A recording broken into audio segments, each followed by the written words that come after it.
Assalamualaikum warahmatullahi wabarakatuh. Pada video kali ini saya akan mentutorialkan uji asumsi klasik pada SPSS. Saya Ren Hidayat akan menjelaskan video tutorialnya. Uji asumsi klasik yaitu persyaratan statik yang harus dipenuhi pada analisis regresi linear berganda. Tujuan pengujian asumsi klasik ini adalah untuk memberikan kepastian bahwa persamaan regresi yang didapatkan memiliki ketetapan dalam estimasi, tidak bias, dan konsisten. Nah, pada video tutorial ini saya juga akan menjelaskan sekaligus melakukan pengolahan data dan pengujiannya. Baiklah, langsung aja kita masuk ke video tutorialnya. Baik, langkah yang pertama yaitu kita membuka aplikasi SPSS-nya. Ini aplikasi SPSS-nya. Kita ke variable view. Kita buat di sini untuk variabelnya x1, terus x2, x3 sama y. Tak lupa pula di sini kita bikin desimalnya 0.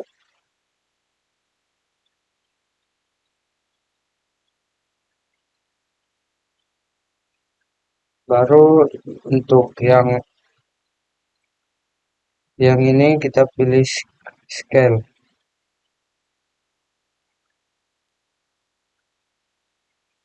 Baiklah, setelah itu kita ke data view. Nah,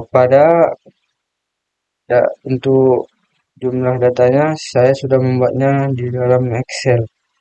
Nih, dari sini kita copy semuanya.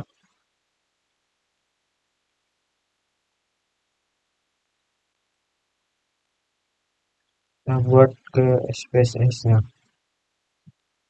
Kita Ctrl V. Nah, jumlah datanya satu variabel yaitu 80. Terus kita kan mau menganalisis uji klasiknya. Yang pertama yaitu uji normalitas. Di uji normalitas ini ada histogram, normal ppplot, Kolmogorov, baru uji multikolinearitas, uji heteroskedasitas, dan yang keempat uji autokorelasi. Nah, kita tampilkan dulu output untuk menampilkan uji asumsi klasiknya di SPSS. Yang pertama kita klik ke analyze, terus kita pilih regression, terus linear, yang Y kita arahkan ke dependen, baru yang ini kita copy, kita Ctrl A, baru kita pindahkan dia ke independen, baru kita pergi ke statics, kita pilih Darwin-Watson karena kita akan menampilkan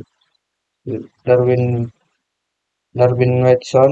Terus kita pilih yang terakhir Collinegraphic, yes, notice.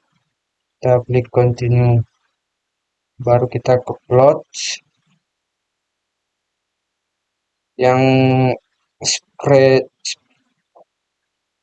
spreadsheet kita pindahkan ke Y, yang JPRED kita pindahkan ke X. Continue. Kita akan menampilkan histogram. Kita klik histogram sama normal ppplot. Oke. Baru di save. Kita lagi, kita klik oke. Nah, di sini kan sudah menampilkan output untuk uji asumsi klasiknya. Baiklah, untuk yang terakhir uji asumsi untuk kolmokropnya belum muncul.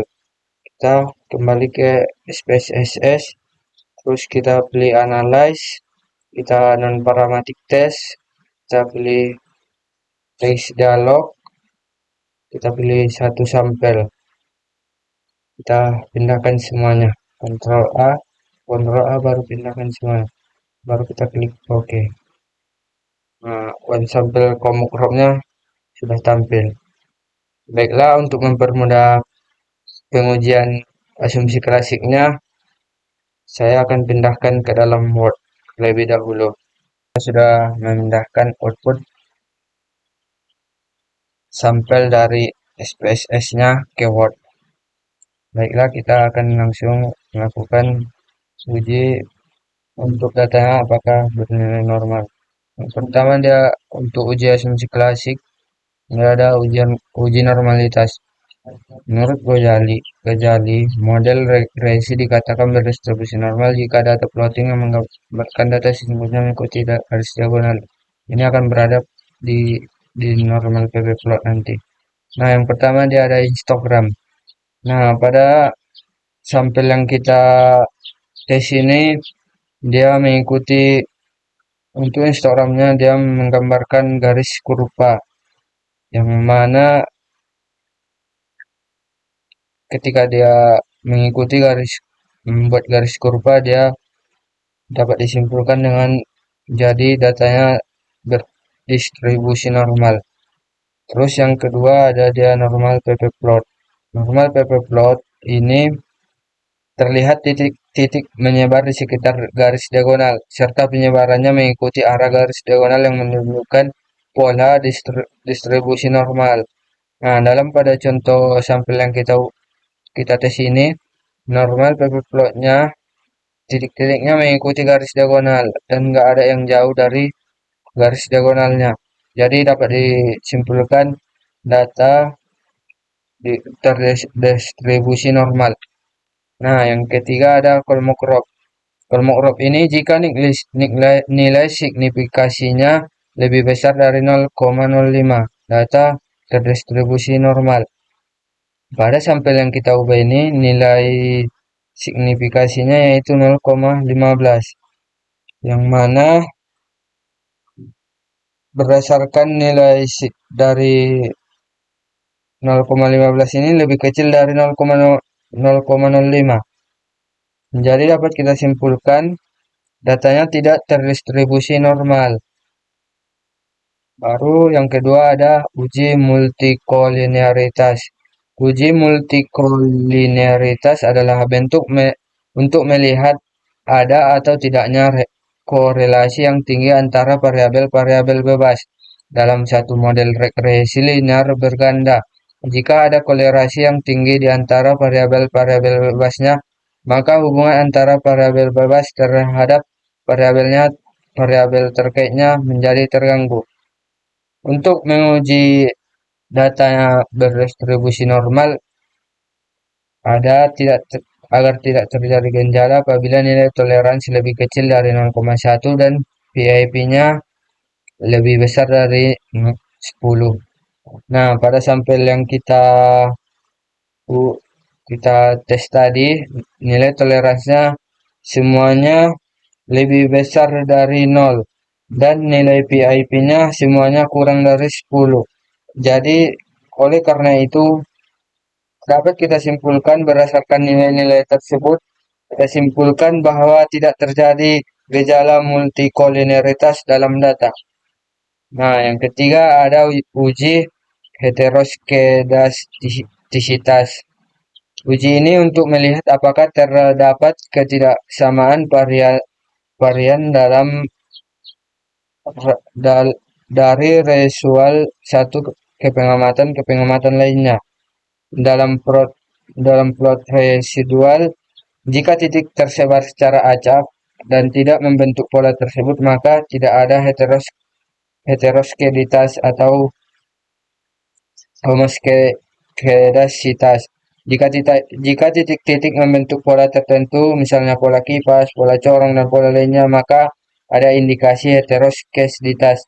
Nah, pada gambar ini Titik tampak tersebar secara acak tanpa membentuk pola tertentu yang jelas. Tidak ada pola sistematis yang terlihat seperti pola kipas atau pola condrong.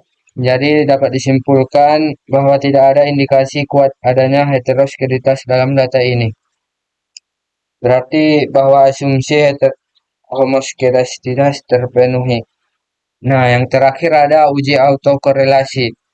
Uji autokorelasi melihat pengaruh antara variabel bebas terhadap variabel terkait. Jika tidak boleh ada korelasi antara observasi dengan data observasi sebelumnya. Untuk mentes bahwa apakah uji autokorelasi ini berdistribusi normal apabila nilai DW 1,5 lebih besar berada di lebih besar dari nilai DW-nya, dia berada di antara 2 dan 0,5. Tidak ada autokorelasi. Nah, pada sampel yang kita uji ini nilai DW-nya berada antara 0,5 dan 2,5. Maka tidak ada autokorelasi dalam data. Dan pada sampel yang kita uji ini nilai autokorelasinya yaitu 1,580 yang dia berada di dalam rentang 1,5 dan hingga 2,5. Oleh karena itu, nilai DW tersebut menunjukkan bahwa tidak ada autokorelasi dalam data. Nah, itulah uji asumsi klasik yang dapat saya tutorialkan. Semoga bermanfaat. Wabillahi taufiq walhidayah. Wassalamualaikum warahmatullahi wabarakatuh.